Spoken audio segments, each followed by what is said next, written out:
Hi,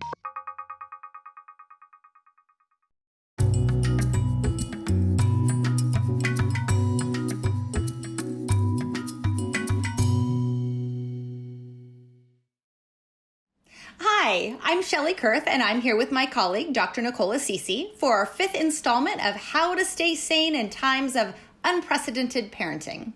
Together, Shelli and I are working moms with experience teaching in elementary through high school and even college. We have led schools, have served as principals. We are executive coaches and parent coaches, as well as teachers of yoga and mindfulness. And now, like many of you, we are homeschooling our children. And our goal for these weekly sessions is to provide you with some tools and resources to keep you sane and your learner thriving. This week in particular, we're focusing on communication and problem solving when things get tough. And they've gotten tough a few times for me, maybe for you too. What can we do to keep the peace instead of blowing our top during these times? Today, we'll learn some tools and rules to help you create some sanity. Today, in particular, this presentation will include how all behavior is communication. We will talk about tools that keep us proactive and keep us calm. We will begin building a foundation of emotional intelligence that helps tame problems when they start to escalate. We will explain how clarity can save you from future battles and what to do when you make a mistake. And we all make mistakes. Nicole, why don't you start us off by talking a little bit about the root of some of these unexpected behaviors? Thanks, Shelli. You know, as a school leader, teacher, and now homeschooling parent, I have seen my share of unexpected behaviors. And the most important lesson that I have needed to remind myself of is that all behavior is communication. All communication exists to meet a need. So if we flip the script of what is happening when our kids are demonstrating certain behaviors and say, wow, my kid's trying to communicate, maybe effectively, maybe ineffectively, but they're trying to communicate in order to meet a need. It helps us shift from like, what does my kid actually need right now, to how do I stop the behavior? Because once you figure out what they need, you can teach them better ways to meet those needs. You can model appropriate ways to get your needs met. As adults, we work hard on communicating in order to fulfill our needs, right? But your child is just learning. They are just trying to figure out like, hey, what do I get what I need? Like, do I need to scream? Do I need to cry? How do I get my needs met? And so rather than taking behavior personally, rather than interpreting something, it as something that your child is intentionally doing to you, be it to annoy you or to just drive you crazy, think of it as like something that your child is intentionally doing to get a need met. Figure out what that need is and then reframe it so that you can figure out how to help them communicate more effectively. One way to think about this is to think about behavior as the tip of the iceberg. It's what you can observe, it's what you see, but it's actually not the real whole picture. One of my favorite psychologists and writers is Dr. Dan Siegel, and he has a great book called No Drama Discipline, right? Isn't that what we all need right now? No drama. And we're including the refrigerator sheet that is available online in one of the links below. But one of the things and one of the strategies he teaches us is to listen for feelings and needs. Don't listen for all the ways that your kid is trying to irk you or hurt you. Listen for what the underlying feelings and needs are. Refrain from trying to explain it or solve it in that moment. No matter what is said, hear only the feelings and needs, right? Like, figure out what the request is and then offer your kid a suggestion on how else they could be asking you for whatever they need. It doesn't mean that the answer is yes by any means, but give them some new tools and strategies. Model what might be a better way for your child to get his or her needs met. And if you stop thinking about the fact that they're intentionally trying to hurt you or irk you, you might be more able to fill in the gaps and figure out what it is that you can do to model more appropriate behavior. I think that the most important thing that we can do is to be proactive. Those unexpected behaviors, they're going to happen. Especially, we're all in these really close, tight spaces and at home together. You're going to see them. But being proactive and using strategies that help decrease those disruptive behaviors is the very best way to minimize the conflicts that actually lead to the bigger problems like tantrums or fights with your teenagers. We talked about some of these things in depth in our previous podcasts, but wanted to take a minute to review them because I think it's so important that we do these things to lay a foundation of calm and peace in our house. Number one, think about your self-care. In order to take really good care of your family, you must take really good care of yourself. Eat, sleep, move. Those are just the basics, and they are more important than ever. So ensure that your child is maintaining good sleeping, good eating, and exercising, but make sure that you're doing it too, so that you have the fuel that you need to take care of your family. Number two, take time to connect. I know we're busy. We're juggling all these different hats and all these different jobs.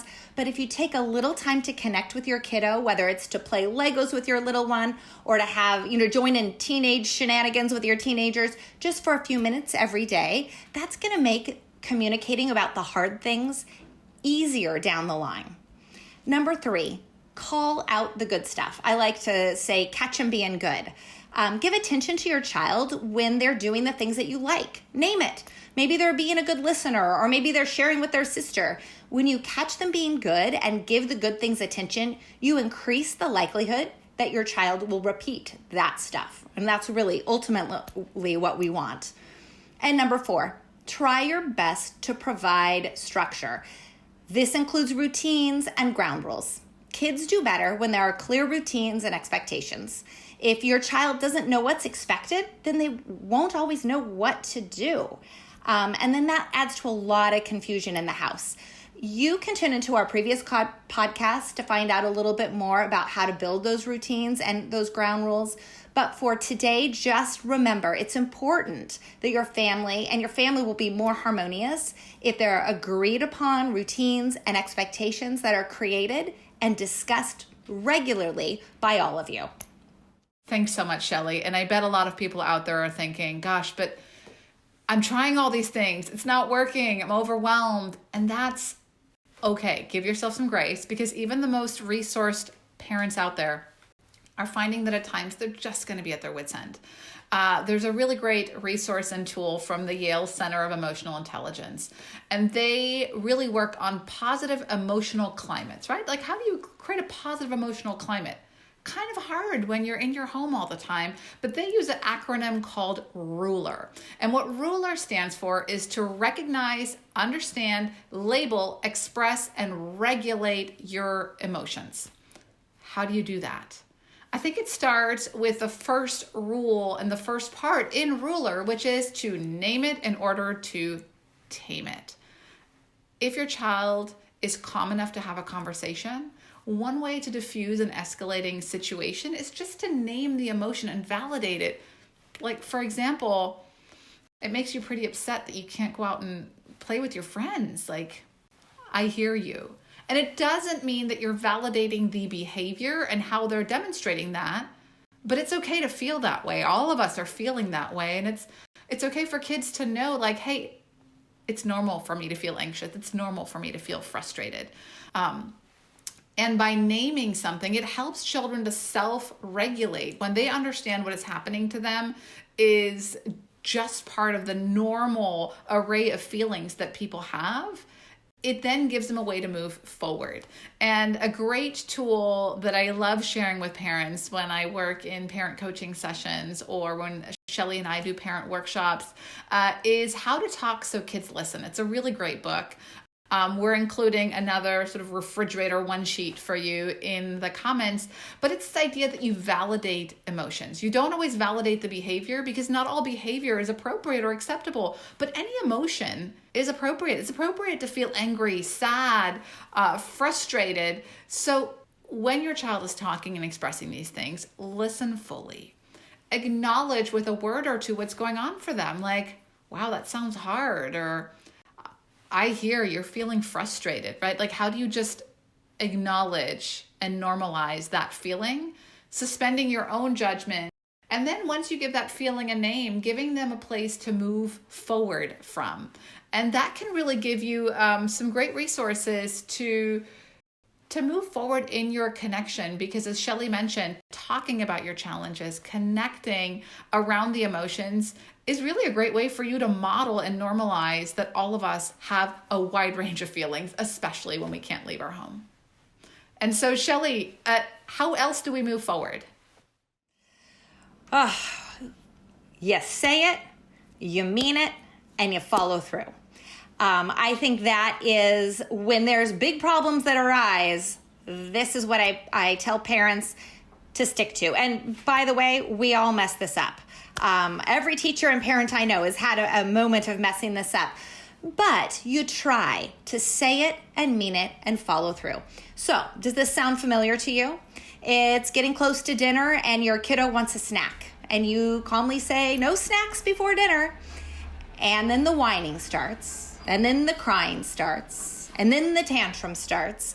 And it escalates until finally you say, forget it, just have your snack. Well, unfortunately, in that moment, you just reinforce the crying and the whining, and your kiddo's thinking and learning, wow, if I cry really loud and throw a big tantrum, I'm going to get that snack. You have to say it, you have to mean it, and you have to follow through. I mean, it works in reverse too, because I have been known to yell down to my family, hey guys, time for dinner, and everyone ignores me. I say it a second time, and everyone ignores me. By the third time, I'm saying, everybody get up here for dinner, and now I'm mad. And what I've learned is they're not going to listen until I yell. And what they've learned is you don't have to listen to mom the first time. So say it, mean it, and follow through. This increases the chances that your no will mean a no and that people will listen to you the first time. This how to remedy it, when you say it and you mean it and you follow through, you might want to give a consequence. If you don't come to dinner when I ask you nicely the second time, the first time, then you might have a consequence like 10 minutes off of screen time. And then if you say it, you have to mean it and you have to follow through. You can't give in. You have to do what you mean. And be careful, because there's another trap altogether, which means you can't ground your kid for life for being late for dinner. It's not a great consequence, and it's really not something you can follow through in. So think about those consequences. Think about what you're going to say, but if you say it, mean it, and follow through. It's so great, Shelli. And, on the flip side of that, as parents, we have all said things that we didn't mean or have said things that we regret. I mentioned earlier, I didn't have the greatest week of homeschooling. And it got to the point where my son was working on something and I was so frustrated that he had a paper in his hand and I just snatched it out of his hand. And I thought, wow, Nicole, you can do so much better. You are not 5 years old. You are more resourceful. Why are you snatching things out of your 6-year-old's hands? So what did I do? I gave myself a lot of grace and said, okay, these are stressful times and let's try again. These moments that we're going through are opportunities to model how to fix things when they didn't go the way you wanted them to. Your kids are always watching. And one thing that we say in my house is that, every breakdown can be a breakthrough. So I use that moment of my breakdown as sort of a breakthrough of modeling, you know what, I get frustrated too. And when you were not listening to me and fiddling with your paper, I got really frustrated. And what I did is I grabbed the paper out of your hand and I just snatched it. And I wish I hadn't done that. I wish I had been more resourceful. And in that moment, it opened up a great conversation to talk about the Yale framework of ruler, right? This whole recognizing, understanding, labeling, expressing, and then sort of regulating my own emotions. So I actually apologized to my kid. I said, I'm sorry.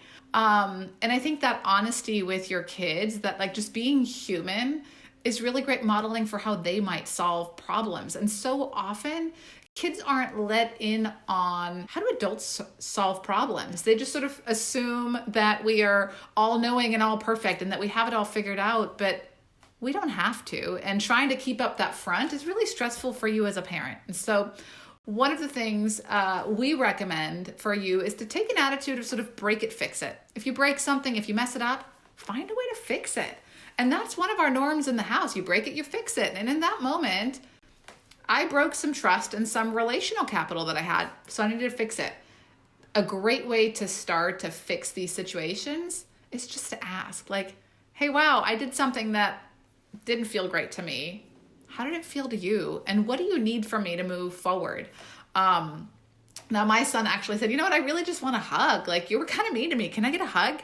And here's an interesting thing about hugging for us to remember, especially in the times of quarantine and not being around a lot of people, is that hugging actually reduces stress and it boosts our immune system. So, we joke around and say, like, you just got to hug it out. But, like, there's something true about hugging it out, especially in terms of building a relationship and feeling better yourself. But remember, it's okay to mess up.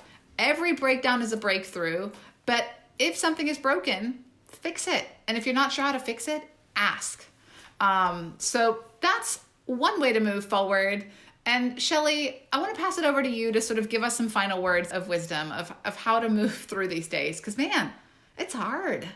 You know what parents are being asked to do right now is nearly impossible. There are so many different things that we're doing that we may not be able to be the parent that we always were, or the employee that we always were, or the partner that we always were. Those roles are changing, and they are evolving this whole time. But it is also a unique opportunity to create some new ways of being and new ways of doing things and communicating together as a household. New times create blossoms of new things. So keep that in mind. Every family has to determine what is actually possible today. If it's only 1 out of the 5 things that you were thinking to do on the list, then that's okay. Be compassionate with yourself. Be compassionate with your partner. Be compassionate with your kiddos and your community. Take moments of gratitude. I mean, yesterday I was just grateful that I got the kids out of bed.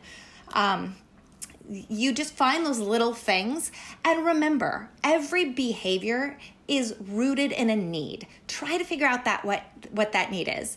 Communicate as clearly as you possibly can. That will save so many problems from escalating when people know exactly what is the expectation to begin with. Be proactive. Take good care of yourself. And remember to celebrate the little things. Celebrate the big things. Take time to have fun and be together with some smiles. That is probably the most important thing we can do with each other right now. Have a great week. Thank you. Bye, everyone. Thanks for joining us.